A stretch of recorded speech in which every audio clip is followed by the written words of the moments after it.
Factor Global y yo tengo en este momento en línea por Skype a Christopher Sabatini.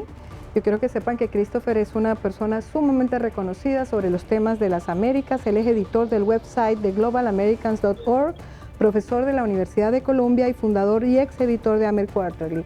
Gracias por estar con nosotros. Chris, ¿cómo estás? Gracias, Vilma. Bien, todo bien. Bueno, me alegro que nos puedas acompañar. Sabemos que siempre andas viajando y andas sumamente ocupado. Pero, Chris, queremos tener tu impresión de lo que es la política exterior de Estados Unidos hacia América Latina en este momento, donde hay como puntos de fricción, hay puntos de roces muy difíciles y hay momentos electorales muy fuertes que están pasando en México, en Colombia, donde por cierto voy a tener un invitado precisamente hablando de la situación colombiana y por supuesto la crisis venezolana, que como sabes es como una bomba de tiempo que estaba por estallar, tú y yo lo comentamos en algún momento y ha estallado y se ha desparramado por toda la región. Vamos a tener la lectura. ¿Qué opinas tú de la política exterior de Estados Unidos y cómo quedan países como, por ejemplo, Venezuela en este contexto? Bueno, la política, a mi juicio, es muy ad hoc.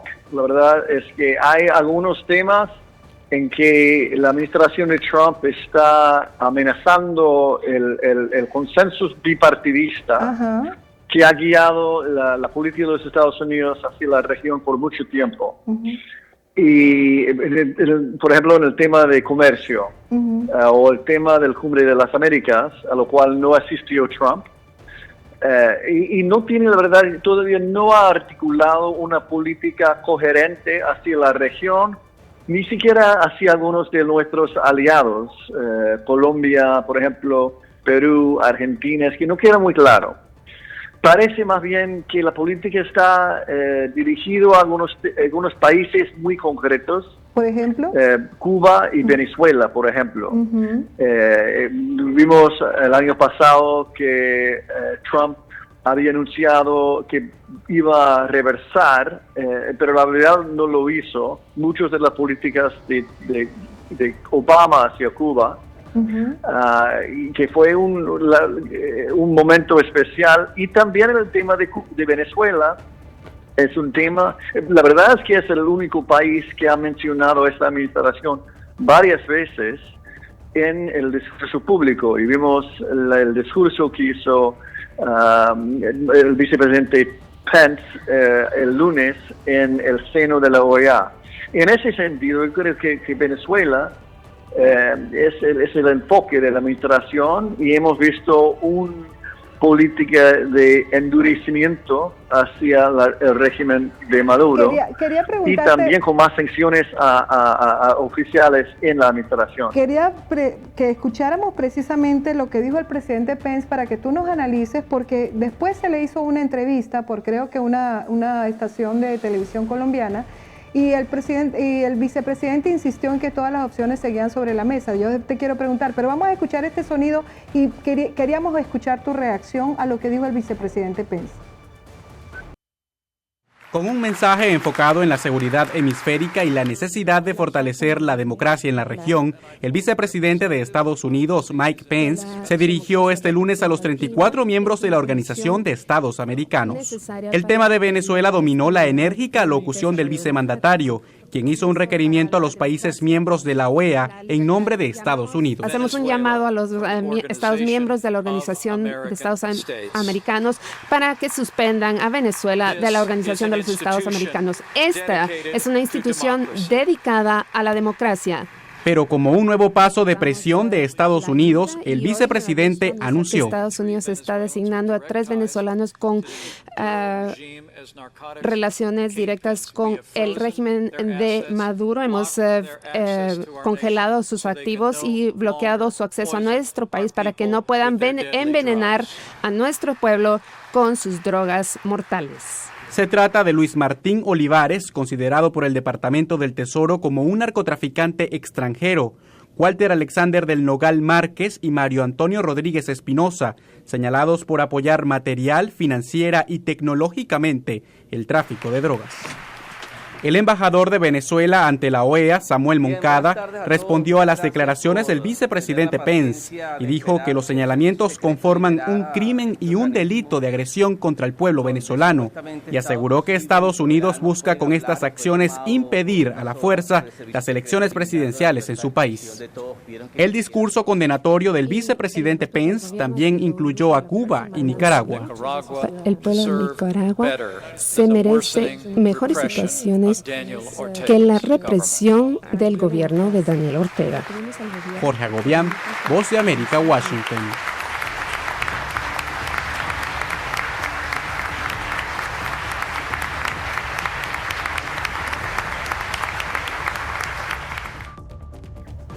Cris, ratificando lo que tú estabas diciendo, es evidente que Estados Unidos básicamente se está ocupando de países como Venezuela, como Cuba, como Nicaragua ahora, que ahora también está ese socialismo del siglo XXI colapsando, por lo menos la reacción del pueblo ha ido en esa dirección. Pero, ¿qué crees tú que efectiva está haciendo esa política con relación a estos países y qué impacto puede tener en el resto de la región?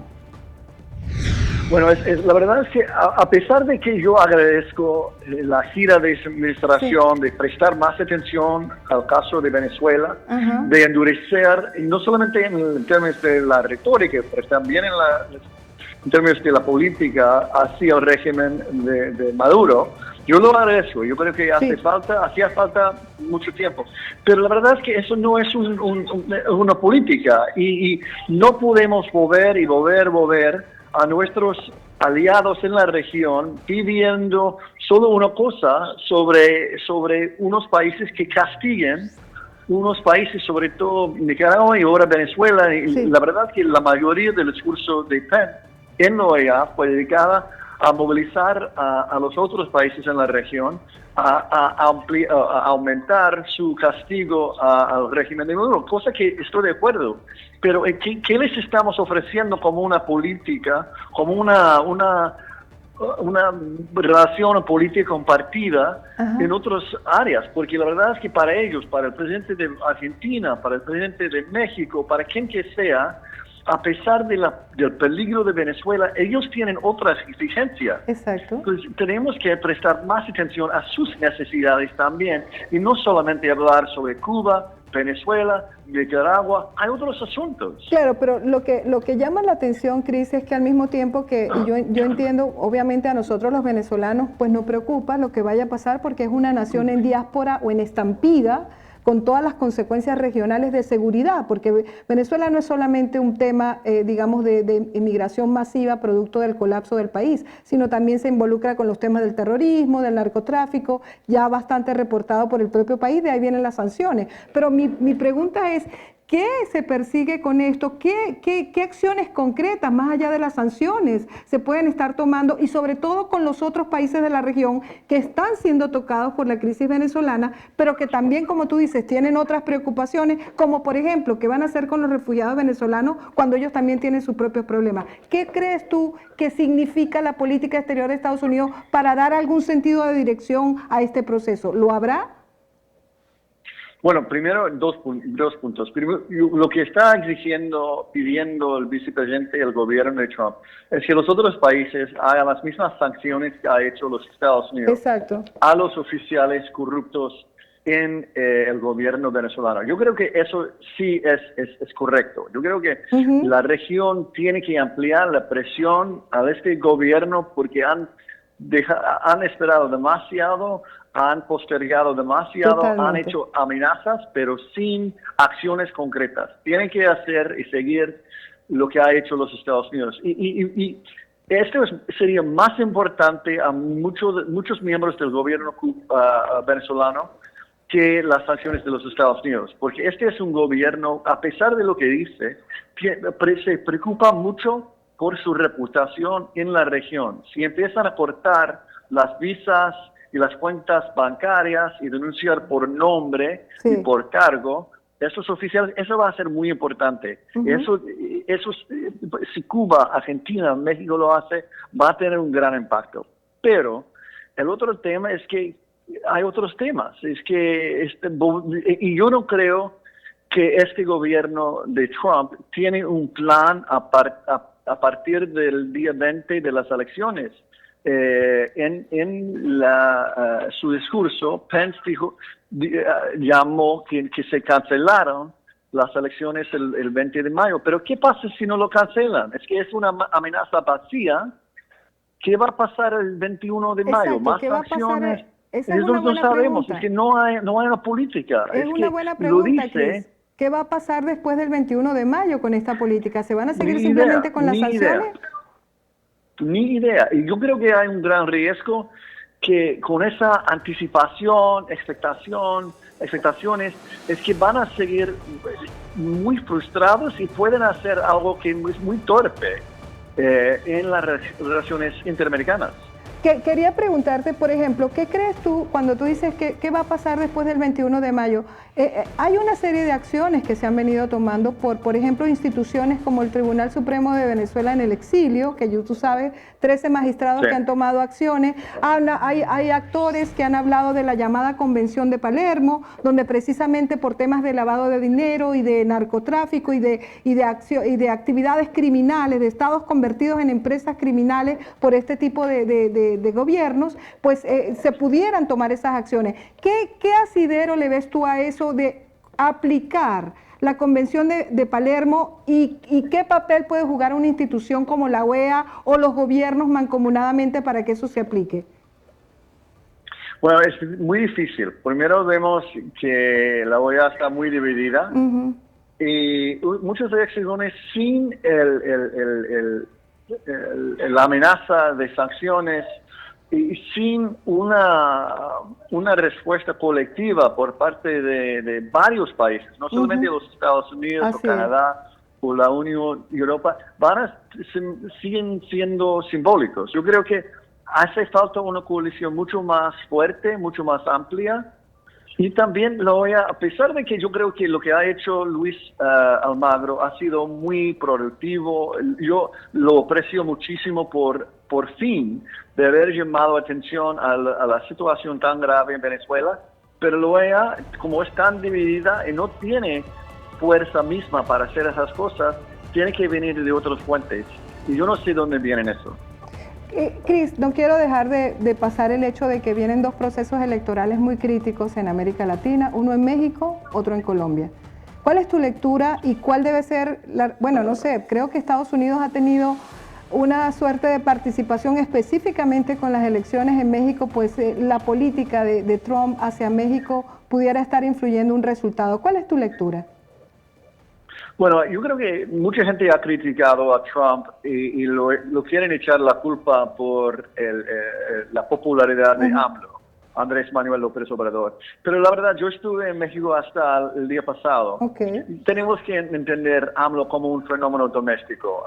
Claro que la retórica, la política de Trump hacia México ha tocado muchos nervios nacionalistas mexicanos, pero la popularidad y el futuro de AMLO depende más en el desgaste popular que existe ahora en México hacia la clase política. Tenemos que entender, pero la mezcla de un presidente mexicano que se llama AMLO y un presidente norteamericano que se llama Trump, eso puede ser muy explosivo. Eso yo temo mucho esa combinación. Ahora, el tema de Colombia, yo creo que este gobierno de Trump podría estar muy cómodo con un gobierno de Iván Duque. Sí, sin duda, porque comparte mucho de las dudas sobre el proceso de paz. Siempre han tenido buenas relaciones con Álvaro Uribe. Yo creo que eso podría ser un aliado, pero otra vez, este gobierno de Trump tiene que enseñar que está en favor de algo, no solamente estar en contra de algo.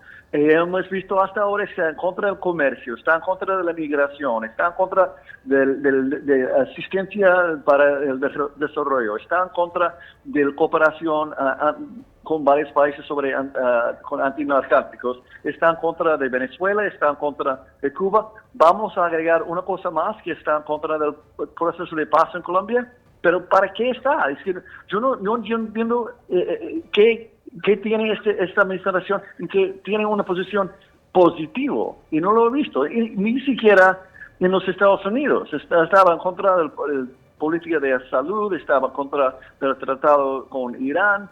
Es que no está para nada, solo está en contra de cosas. Claro, tú hablas de que no hay una agenda positiva, proactiva y de propuestas, aparentemente. Bueno, por eso te digo, creo que esta conversación la tenemos que continuar porque definitivamente vienen estos procesos y como tú dices, por lo menos la combinación AMLO y Trump no va a ser positiva para la relación bilateral México-Estados Unidos, ni tampoco para América Latina. No. Bueno, gracias Chris por estar con nosotros, te agradezco muchísimo y espero tenerte de nuevo en el programa. Gracias. Sí, gracias, chao, chao. Bueno, y quédense con nosotros porque ya volvemos con precisamente hablar de lo que puede pasar en Colombia a finales de este mes cuando haya la primera vuelta electoral.